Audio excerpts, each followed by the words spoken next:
দ্বিতীয়ত বলেছি আমি আসক্তি থেকে বেরিয়ে আসতে হবে, অ্যাডিকশান।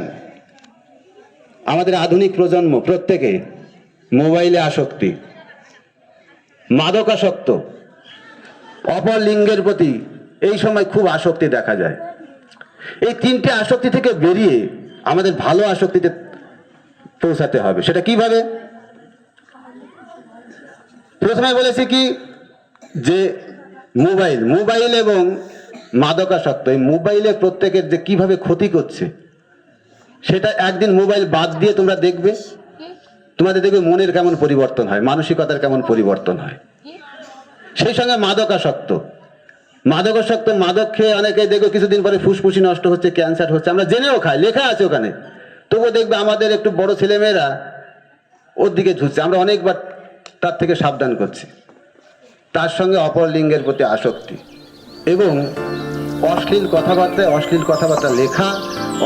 তোমাদের একটা তথ্য দিয়ে বলি, যদি কেউ মাদকাসক্ত বা ড্রিঙ্ক করে তাহলে তার ডোপামিন নিঃসৃত হয় 30%। এই 30% নিঃসরণের জন্যই কোনো ব্যক্তি পা সঠিকভাবে ফেলতে পারে না। আর কেউ যদি অশ্লীল কাজবাজ করে, অশ্লীল কাজে মগ্ন থাকে, তাহলে 200% ডোপামিন নিঃসৃত হয়। এই 200% ডোপামিন যদি নিঃসৃত হয় তাহলে তো মাথায় তো ঘূর্ণি ঢুকবে, পড়াশোনা ঢোকার কথা নয়। আর আমি কি বলেছি যে খারাপ আসক্তি থেকে ভালো আসক্তি, এই যে যারা একটু বড় ছেলে মেয়েদের কোনোভাবেই আমরা সঠিক পথে, অপরলিঙ্গের প্রতি খুব আসক্তি, ছেলে মেয়ে যাই হোক, আমরা বহুভাবে বলি, বহুভাবে বোঝানোর চেষ্টা করি, কিন্তু হয় না। কিছুদিন পরে কি হবে তোমাদের, তখন মনে পড়বে, গল্প মনে পড়বে কিছু, কারণ মেয়েদের তো বিয়ে হয়ে যাবে কিছুদিন পরে। ছেলেরা তখন ওই রবীন্দ্রসঙ্গীত শুরু করবে, সখী ভালোবাসা কারে কয়, সে কি কে বলি যাতনাময়। আবার হয়তো কবিতা মনে পড়বে, তোমার জন্যে যতটা পথ আমি হেঁটেছি, ততটা পথ হাঁটলে আমি হয়তো পৌঁছে যেতে পারতাম জেরুজালেম, আমার প্রিয়তম শহর। তোমার জন্য যতটা রাত আমি কেঁদেছি, ততটা কান্নায় আমি ছুঁয়ে দিতে পারতাম মেঘ, বর্ষায় ভিজিয়ে দিতে পারতাম তৃষ্ণার্ত সাহারা। তখন এই কবিতা, এই গানগুলোই ভালো লাগবে। কিন্তু আমরা যদি এই সময়টা বইকে যদি ভালোবাসি, পুস্তককে যদি ভালোবাসি, সেই পুস্তক তোমাকে কখনোই ছেড়ে যাবে না। কিন্তু আমরা বইকে তো সেইভাবে ভালোবাসি না। বইকে যদি ভালোবাসা যায়, বই তোমাকে কখনোই ধোঁকা দেবে না। বইকে কিভাবে ভালোবাসতে হবে?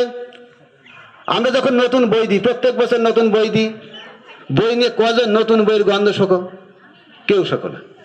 কিংবা নতুন বই পেয়ে কার মধ্যে উন্মাদনা তৈরি হয়? কজন ছাত্রছাত্রীর মধ্যে উন্মাদনা তৈরি হয়?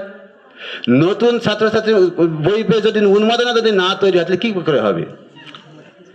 বই পাওয়ার পরে পূর্বরাগের সৃষ্টি হতে হবে। পূর্বরাগ কাকে বলে?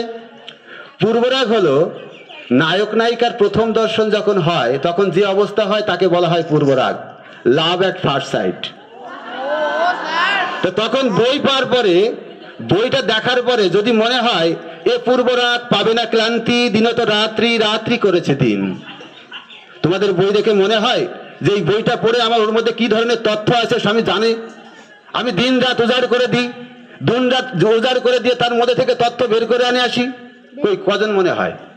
কজন পড়ো তোমরা? বই পাওয়ার পরে কিছুদিন পরে দেখা যায় বইয়ের পৃষ্ঠা নেই, অর্ধেক নেই। কিভাবে হারিয়ে গেছে তোমরা নিজেরাই জানো না। আর বই পড়ার পরে ওর মধ্যে তো অনেক তথ্য আছে। আমি বড়দের স্টুডেন্টকে আরো বেশি করে এই কথাগুলো শোনার জন্য অনুরোধ করব। বই পড়ার পরে কজনের মনে কোনো বিষয় বুঝতে পারেনি, সেই বিষয়টা জানার জন্য শিক্ষক মহাশয়ের কাছে আসো, কিংবা অন্য জায়গায় দেখো, কিংবা মোবাইল দেখো। কজন দেখেছো? দেখোনি। বই দেখার পরে যদি কোনো বিষয় যদি না জানতে পাও, রাধার যেমন কৃষ্ণের প্রতি প্রেম হয়েছিল পূর্বরাগে, রাধার কি হইল অন্তরে ব্যথা, বসিয়া বিড়ালে থাকিয়া একালে না শুনি কাহারও কথা। তোমার কি কোনো বিষয় দেখে এখনো পর্যন্ত একা একা বসে ভেবেছো যে এই বিষয়টা কি হতে পারে? আমি যে কি করে আবার মাস্টার মশাইয়ের কাছে জিজ্ঞেস করতে পারি যে এখান থেকে কোন জায়গা থেকে তথ্য পাই, কিংবা কি করে আমি সমাধান করতে পারি, বা কি করে সমাধান হতে পারে? কজন স্টুডেন্ট এসেছো? এরকম ভাবে বইকে ভালোবাসতে হবে।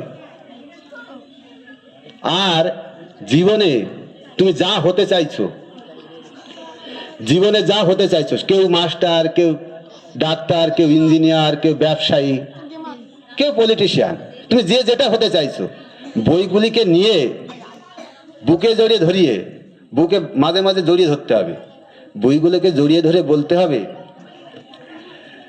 আমারও পরানো যাহা চায় তুমি তাই গো, আমারও পরানো যাহা চায়। মানে কি, তুমি যে এক্সপ্রেশন তুমি কি করছো সেটা বাদ দিয়ে তুমি অন্য কিছু করছো।